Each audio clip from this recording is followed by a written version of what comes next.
Hello, everyone, and welcome to episode number 44 of A Yank on the Footy. I'm Craig Wessels from Sandusky, Ohio, and I'm glad that you're listening. Want to dive right into the stories for this week that jumped out at me and caught my attention, and you've probably seen some of them, and wanted to give you my viewpoint on it, and hopefully hear back from you and hear what you think as well.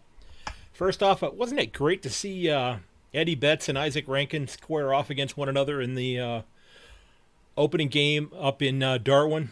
That was wonderful. You know, the Guernsey exchange at the end was almost like a passing of the torch from Eddie to Isaac. It was dynamite to see both of them, playing at such a high level. To me, Eddie Betts is still one of the most enjoyable players to watch play the game because he looks like he is having an absolute joyful time out there while he's playing. Now, not everybody else looks that way. A lot of players do, but he certainly seems that way. And, when I first started watching the game a few years ago, seeing him interacting with the fans when he was still with the Crows was a sight to behold because he fed off of their energy. And they were not hesitant to give that to him at all because it was, it was a great give and take between the two of them. So it was wonderful to see those two gentlemen get to face off in the first round of the Sir Douglas Nicholls competition this week. And the second game, while it's not likely to be economically or financially feasible to hold the game in Darwin in the future, simply just because of the sheer volume of the crowd at the MCG as opposed to in Darwin, and I think people would recognize that. Wasn't it fun to have that game up there this week? It really was. And it was absolutely wonderful. And me being an American watching the game, I was just engrossed by the imagery that I saw before the game began. The players standing together, the gentlemen who were dancing and performing. Then the welcome speech by Richard Vejo of the Larrakia people was just moving because it was something where he was welcoming of everyone, and it was great to see that. It was great to see that game be played in that location. And I know there's usually a game or two that are played in Darwin each year, but it was really nice to see a game played there during this round. And maybe it can't be the Dreamtime game, but who knows? Maybe they can sneak another game up there. Maybe Gold Coast can play their Sir Douglas Nicholls Round in Darwin each year. It was terrific, and it was such a welcoming message, and it was something that's going to help bring people together, even though most of us are being kept apart by this damn pandemic that's going on. And as far as the game went, even though the Bombers lost, there was somebody who footy fans have been waiting to see for a while, and he burst on the scene. And that's Irving Mosquito. And he played a dynamite first game at the highest level. And, and I have to admit, and maybe you saw these as well, but all the photographs I saw of him when he had been picked up by the Bombers and became part of the club, the photographs looked like they'd been taken a long time ago. He actually looked rather diminutive. He looked very small. But when you saw him out on the field this first game, that young man is absolutely ripped. I think it's safe to say that he has not wasted a second of his time that he has spent in the weight room. Every single set that he's supposed to have been lifting, he's been doing. He looks like somebody that, is not going to just be able to run away from people, which I'll talk about in a second here, but he's going to be able to muscle through some things as well. And, if Zach Butters hadn't taken that tip from Scott Lysette and scored that slicing goal late against the Hawks this week, Mosquito's goal where he literally ran away from the Tigers might have been the goal of the week because he just accelerated, and he was still accelerating away from them as he made that kick. It was impressive to see. And here's hoping that the Bombers, keep him in the 22 the rest of the way, because he might just kind of be the spark that they need, because they've been kind of a rudderless ship for the last several weeks. And I think he's definitely somebody who would complement Anthony McDonald tipping Woody's game. And, Rosanna from AFL Obsessed, I know you're thrilled about his performance. I know you were excited to see him listed as being playing. So, good on you. It was great to see that performance by Irving Mosquito, and I'm looking forward to watching him again here in the coming weeks.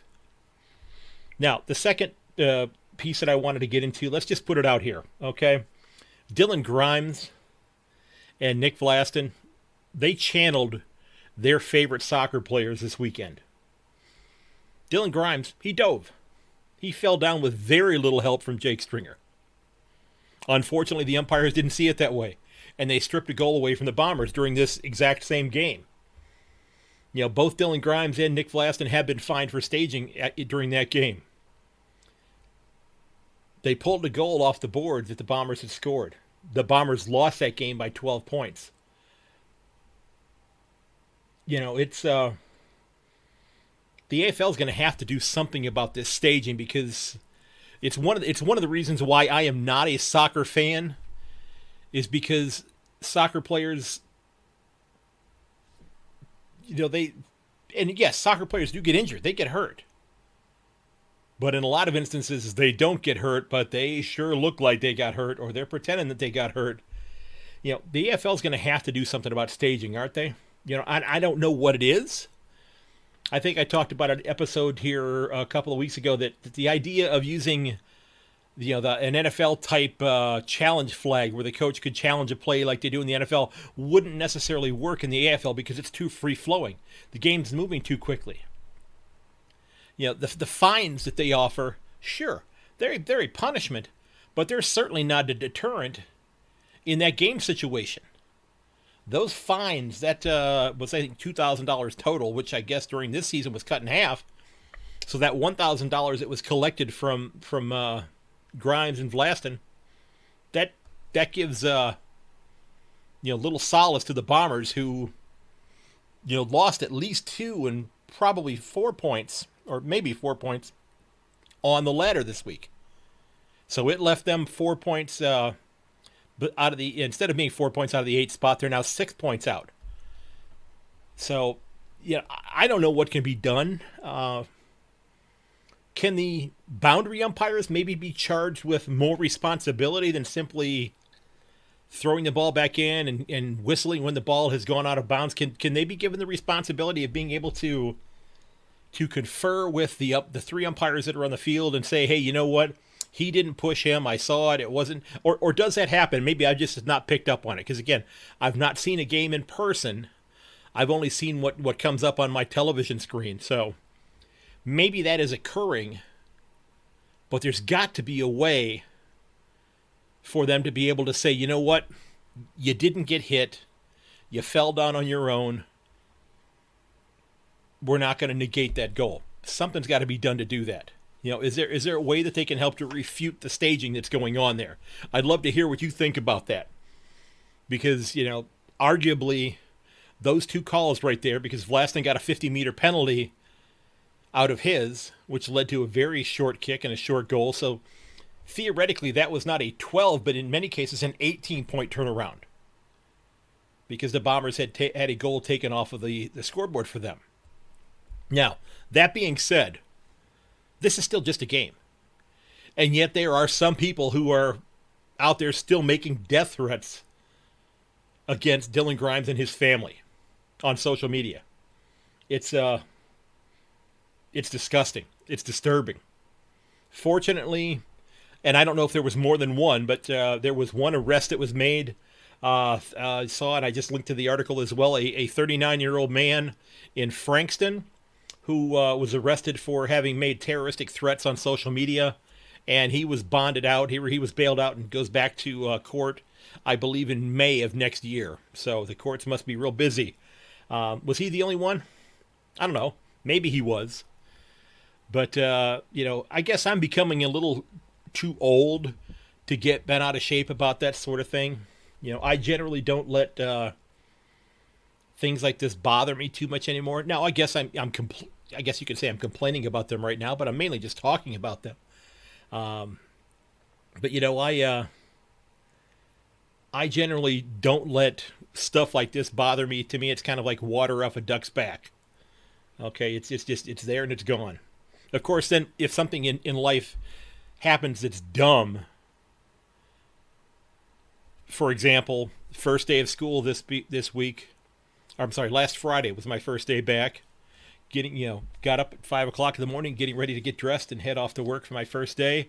And my 12-year-old dog, who I love dearly, had peed on the carpeting. And I didn't notice it until I stepped in it, barefoot, of course. Yeah, the next morning, getting ready to head out, I've made my coffee, got my coffee filling up in the coffee cup, and I went to pull it off of the brewer and proceeded to dump half of it on my pants. So, those are dumb things that shouldn't happen. Things that I have done that I could have prevented that were just, dumb things. So I have a little pressure release valve that my wife says that I have a combo platter of an expletive word that I use. And I'm not gonna say the word here. I'll just give you the acronym, okay? GDMFSOB. Boom. It's gone. I've said it. It's over. And I move on to something else. But it's just my way of saying, aw, darn it, this shouldn't have happened. But, aw, darn it, it shouldn't have happened. Sounds so lame. So I use this other one, and it's over. And I move on from there. She wasn't up for work at that point in time yet, so I didn't say it loudly enough for her to hear me. But it was over. But back to the original part of the reason that I brought up this issue. If you're someone, or if you know someone who's decided that they want to make threats and that sort of thing against an athlete online or something like that because of their performance, maybe it's time to find something else to do with your time. Find another television show. Go take a walk out in nature and do a little self-assessment while you're out there. Basically, as I tell my kids at school, just chill like you are a freshly made bowl of jelly, or Jell-O as we call it here in the United States. But yeah, I just can't fathom how people get so upset and, say they want to do harm to someone because of a sports performance. It doesn't make sense. So, and I'm a Cleveland sports fan that had my heart broken by Michael Jordan and John Elway on several occasions. So, yeah. Now, the last little bit of news that I wanted to get into this weekend, and this was a story that I ran across, and I'm sure many of you have read. Now, if you're in the States, you may not have read this yet, and I think it's important that you do read about this gentleman. I shared a couple of articles about him in the show notes. I strongly encourage you to go back and take a look at these, because my little discussion of what went on with him can certainly not do him justice. But there were several articles that came out this week about a gentleman by the name of Robert Muir. And Robert Muir played 68 games with the Saints. And he's in his late 60s, if I'm not mistaken. And like I said, if you didn't get a chance to read this article, it's an absolute must-read, because he was treated horribly. In many ways, he's kind of the poster child as to why the Sir Douglas Nicholls Round is so damned important, because of the way that people like Robert Muir, who happens to have been somebody who was an indigenous background, how he was treated. And if you read this article, you'll see the things that happened to him during his younger playing days as a youngster and as a teenager, and it's horrifying what happened to him. And it was sad to see that the names of the different clubs pop up that were players, and they didn't specify which players, and if those players are still living, they know who they are. But the players who, the teams that had said things to him and what had occurred, and just the way that this gentleman was treated. And it was so disheartening to read about his life in footy, and especially what happened to him after he got done playing the game, where, quite frankly, the competition had basically cast him aside as though he didn't exist, as though he wasn't somebody who had played 68 games with the Saints. The Saints basically saying, you're not part of this club. You're not part of our history. We're not including you. And thank goodness for this article calling the competition out onto the carpet, calling this treatment of this man and others like him, I'm sure, out into the light. You know, there's a saying about politics, and it kind of applies here, that sunlight is the best disinfectant.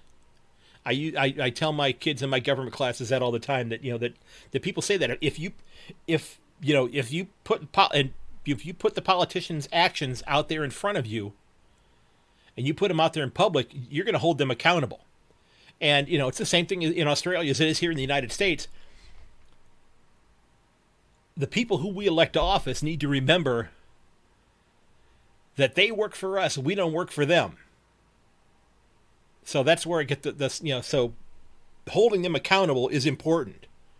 And I'm not getting into which side of the aisle or anything like that I'm on, because that's not important here. But we have to be willing to hold people accountable, and, you know, people in high places. And in this instance, it's people who have been involved in the AFL, or who had been involved in the AFL, who are now not necessarily being held accountable, but are being shown for what they were. And hopefully these people have moved past this mentality. Like I said, they didn't really mention a whole lot of names. You know, they mentioned some things as he was growing up, some specific names and such, but they didn't really get into any specific names or a whole lot of specific names in this article. But hopefully those people have realized the results of their actions, and they've decided, you know, or they figured out, this was wrong that I did this, and I shouldn't have done this. And hopefully they've been able to move past that.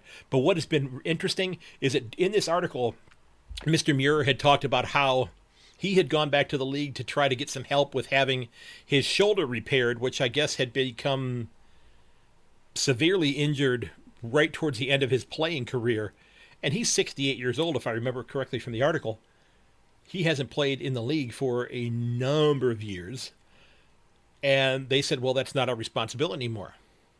Somebody who read this article started a GoFundMe page. And they had said in the article that it was going to cost around $28,000 to perform this surgery. And they had talked about in this article how he had been living, in many cases, kind of hand to mouth as he is going into his advanced years, that he did not have a lot of money set aside and that type of thing. I put a link to the GoFundMe page, which is now closed. At least it was closed the last time I looked. So I'm not putting it there saying, hey, please donate. But they raised over $112,000 in 24 hours to help this gentleman out, to get his surgery done, to, you know, I'm sure hoping that the other money is used to allow him to try to do some of the things in his life that he needs to do that he has not had the resources to be able to do earlier. You know, it's been great to see these apologies come forward from some of the different clubs, from the league. And, you know, while these apologies can't take away the hurt that he felt when he was being spit upon and having racial epithets screamed at him while he was playing, growing up, and into his time in the VFL, fortunately, it's a step in the right direction. And I think it is, and maybe that was the reason why this happened. And I don't know. I don't know the nuances of the news business in Australia, but it seems like there was kind of a point as to why this article came out during this round, during the Sir Douglas Nicholls round. I think it was vitally important. You know, the Saints, I believe, have reached back out to him and have, you know, stated that, you know, when times are more normalized, which they're of course not right now, that they're going to welcome him back into the fold as part of the club and that sort of thing. So, you know, it's a step in the right direction to bring Mr. Muir back into the Footy family and get him the respect that he richly deserves. So, again, it's a very sad article to read, but reading what has happened and hearing what has happened after that article was published tells me there's a little good going on in the world. So if you haven't had a chance to read that article yet, I've linked to it in the show notes. I strongly encourage you to read it. It's a long article, but it is well worth the time. Like I said, it's one that I really think you should take a look at. Now, before I wrap up for this week, I wanted to get into my tips for this week for round 14. Last round I was 6 out of 9, And just like the previous week, I missed on Fremantle again. I also got Gold Coast and Melbourne wrong. Dockers fans, I promise you this, and if you're listening and you're going, why don't you ever pick our club? Well, one time I did pick you, you did lose. So I was wrong then, but the last couple times I've not picked you and you've won. I promise you, Dockers fans, stay tuned. I will not pick against you this week. I promise. Maybe. So, the first game, Essendon and Hawthorn. I have the Bombers winning this one by 10 points. The Hawks are still scuffling. They've lost 7 out of 8. How's that possible? It's one of those cases where the mighty have fallen, most certainly. And have they hit rock bottom yet to where they can start building back, or are they still on their way towards rock bottom? And if the Bombers want to have any sort of chance at making the finals, this is an absolute must-win for them. After the dynamic debut that I talked about earlier in the episode, hopefully Irving Mosquito will find his way back into the 22. The Bombers have been rather dysfunctional this year, but I think that they're about to get their ship righted. I heard some rumblings online that said that Joe Danaher might be back this week. That would be a huge boost for them. I don't know if he's played in any of their practice contests or not, but hopefully he's ready to go. If he is, I think he can only help them. So I've got Essendon beating Hawthorn by 10 points. Now West Coast and Richmond. And I've got West Coast winning this one by 2 goals. Yeah, the Eagles are about to leave their comfort of Optus Stadium, having played their last 6 games there. And they head back into the Queensland hub. Now, I was joking online with somebody that on Facebook over the weekend that were the Eagles going to find themselves getting dressed and get their shoulders and knees strapped up and heading out to the grounds at Optus Stadium and wondering where the Tigers were, having missed their flight to Queensland. But I think that I think that the Eagles are playing inspired footy right now, and while they're not at the top of the ladder, they might find themselves worthy of that before the season is up. They're playing very well right now. I think that they're going to be able to carry forward this strong play now that they're back into the hub. They've gone home. They've righted the ship. They have become a cohesive unit. Nick Nat-Nui is playing the best footy that I've ever seen him play. And, I think that he's going to be a dominant force against Richmond, and I see West Coast knocking them off by 2 goals. Now, the next game is Geelong and Western. Sorry, Frode, but I'm not taking the Bulldogs here. I've got the Cats winning this one by 9 points. The Bulldogs really do need this one, though, if they want to solidify their spot in the top 8. Unfortunately, though, for the Cats, after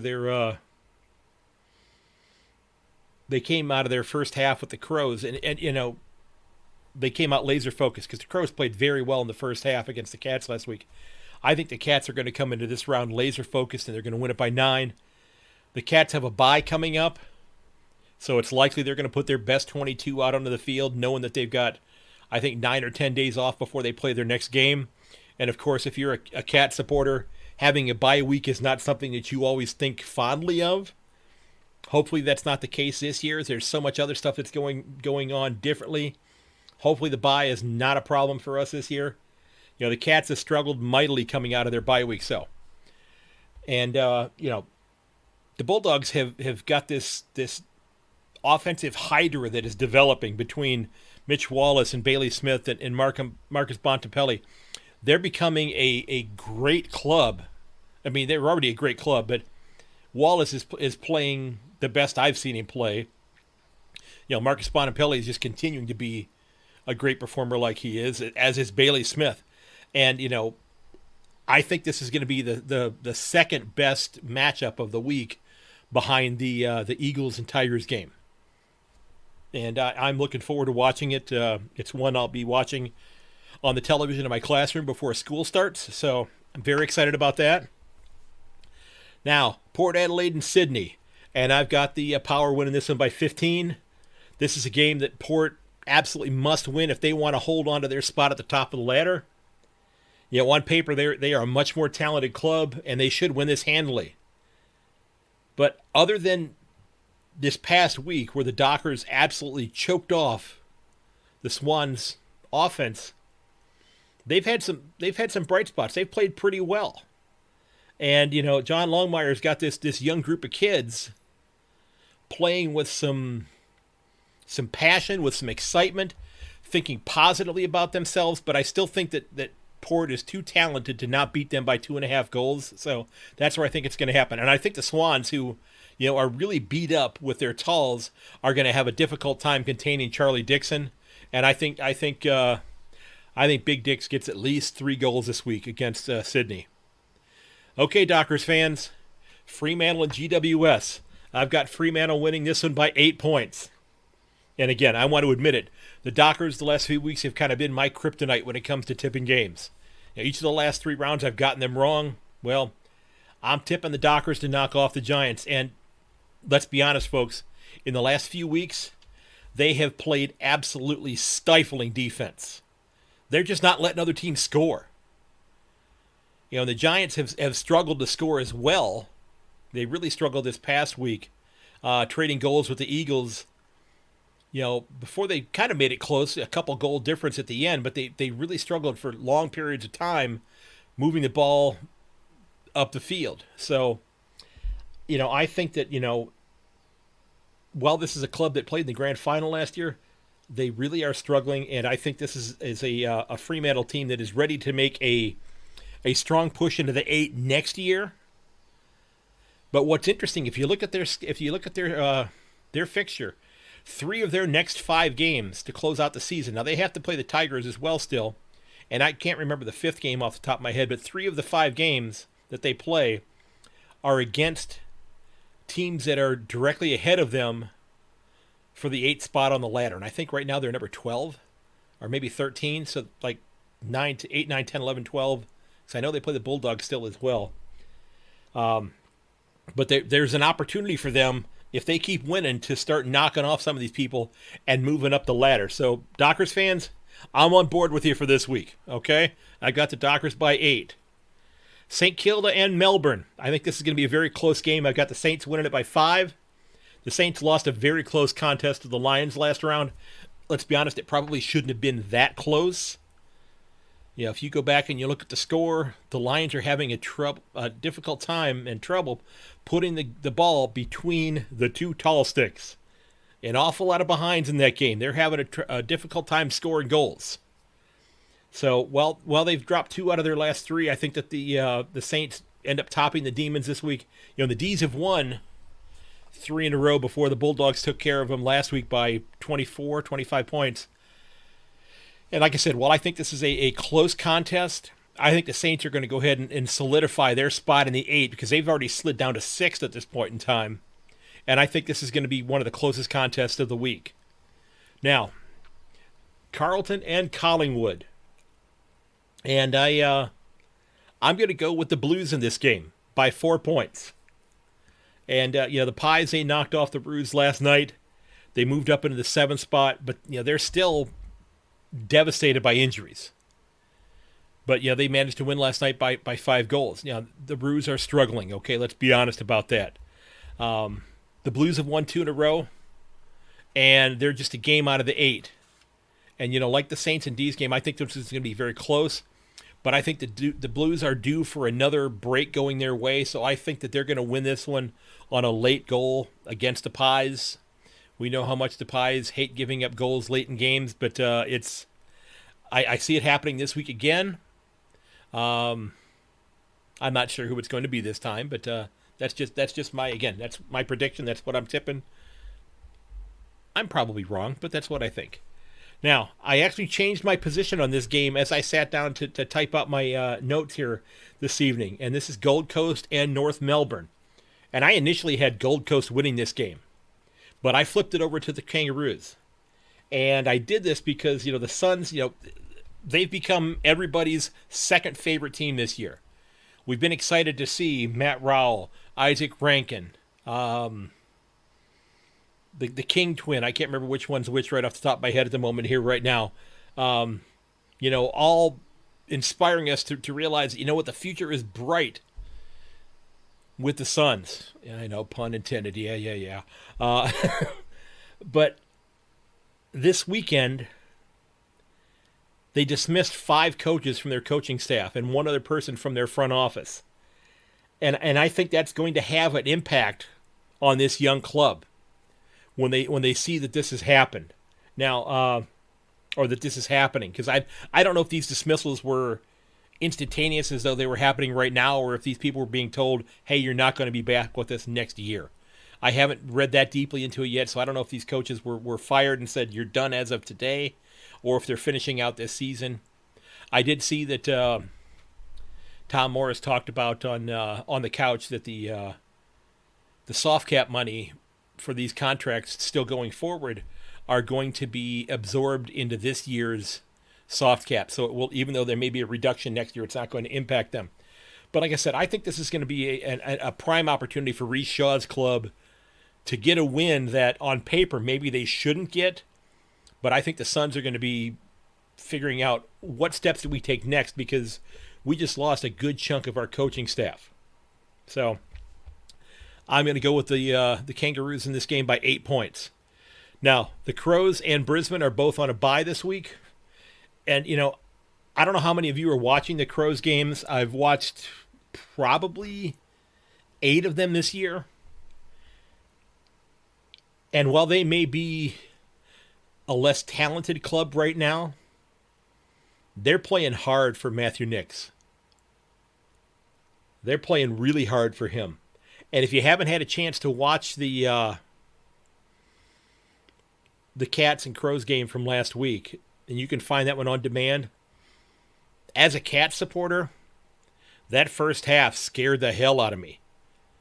Because, again, you have to play the game. It's not on paper, sure, the Cats should win that one by, I think I said by 30 points, maybe even more than that. But the Crows played inspired footy that first half. And I think that was, as they said on First Crack, not long after that game, this might be the moment where the Crows realize that they've got something to build upon. And, as a result of that high pressure effort against the Cats. Now, they may not win a contest this year. I would hate to see a team go winless for the year. I'm a Cleveland Browns fan. My team won, in the course of 2 seasons, they went 1 win and 31 losses. So I don't wish that on anybody. But this group of young men don't quit. They're playing hard. Let's be honest, they're playing for their careers, because it's very, very distinct possibility that list sizes may be cut down. So they're playing for their jobs in many instances right here, hoping to still have that position with the club next season. Or if they don't have that position, showing themselves off for other clubs, hoping that there's a spot with them. But, Matthew Nicks, like I said, has them playing hard. The Lions, hopefully they're going to use a couple weeks during the bye here to work on their goal kicking, because that is certainly a struggle for them. They are an extraordinarily talented club, but they leave too many points on the field in too many different instances. Now, I hope if the Cats come up to play them, I hope that their struggles kicking the ball continue. But, that's as a Cats fan. But as a footy fan, you want to see them being able to score goals rather than behinds. They've had several games that they barely won where they should have won by much wider margins. If they don't get this resolved, the finals for them could be over before they realize it even happened. Like I said, I hope that doesn't happen. But it certainly could. Well, there's my tips for this week, folks. Again, I don't know what I'm talking about. Please don't take my advice. I'm doing this for fun. If you're going out there and placing wagers, please do it responsibly. I have a super coach team, and I have an AFL fantasy team. That's what I have, and there's no money involved with it. So that's that. Now, ladies and gentlemen, don't forget, if you'd like to sign up for my mailing list, it is on there's a link on the show notes for you. And when I send out my new episodes, when they come out, that's the first group of people that get them. I put the link into an email and send it right off to them. So even before I put the new link out onto Facebook or Twitter or LinkedIn or Instagram, I think those are the only places I send them, it goes out to that email list. And again, if you'd like to sign up, I'd love to have you there. I'm hoping, once things get settled in, I've started back to school this week. We'll see how long we're actually in the school. We're going back right now 5 days a week in the classroom. I see my students for the first time next Monday. We are in a county here in Ohio that is still considered in the hot zone, if you will. We've had a lot of cases in our county, so we've been hearing rumblings that we may only be in class for a short period of time and then possibly be back home again, teaching from home.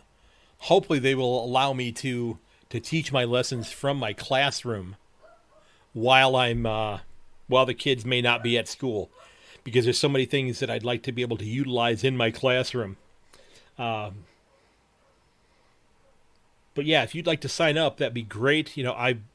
This is Tuesday evening that I'm recording this, and I'm having to figure out how to fit getting my episodes completed and out to you during the school week. So now with my announcing gigs getting ready to start up with my working as a public address announcer as well, it's going to get a little hectic for a while. So there may not be as many episodes as I'd like to push out or to get out to you.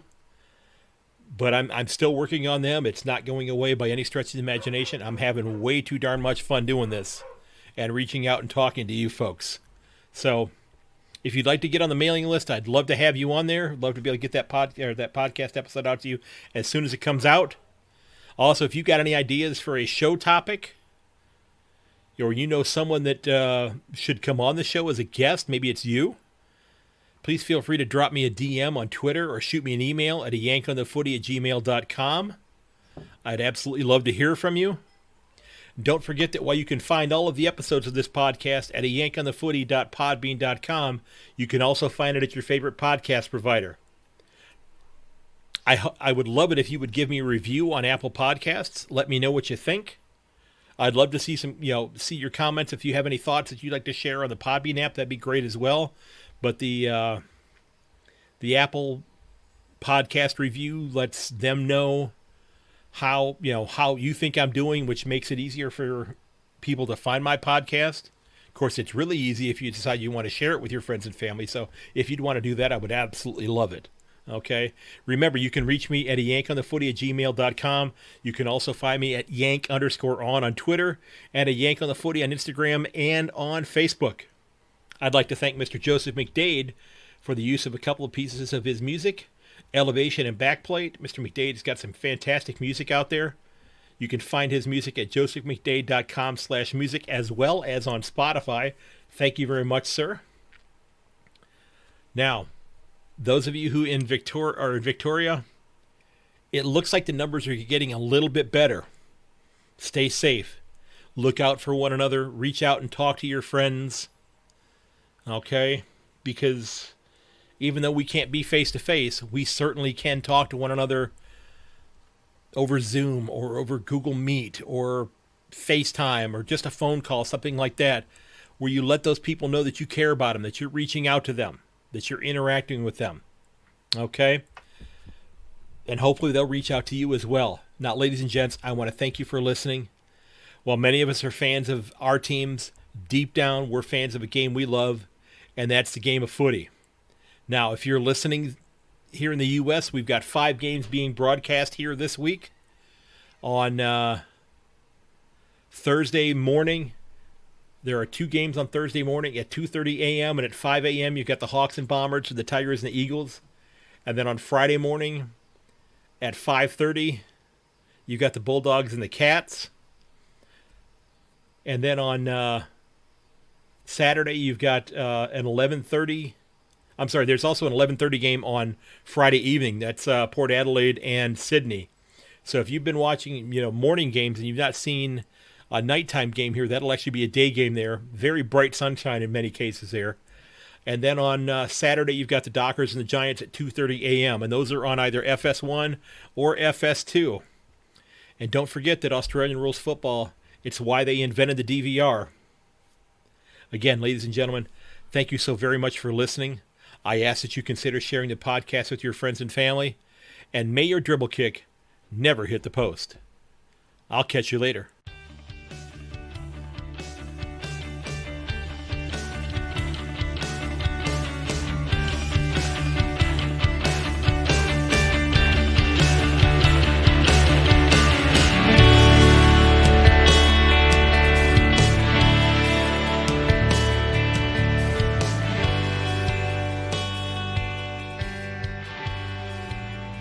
This has been episode number 44 of A Yank on the Footy. Don't forget that you can reach me at yank_on or at a yankonthefooty@gmail.com. You can also find me on Instagram and at Facebook at A Yank on the Footy. Again, thanks for listening, and please consider sharing the podcast with your friends and family. Until next time, goodbye.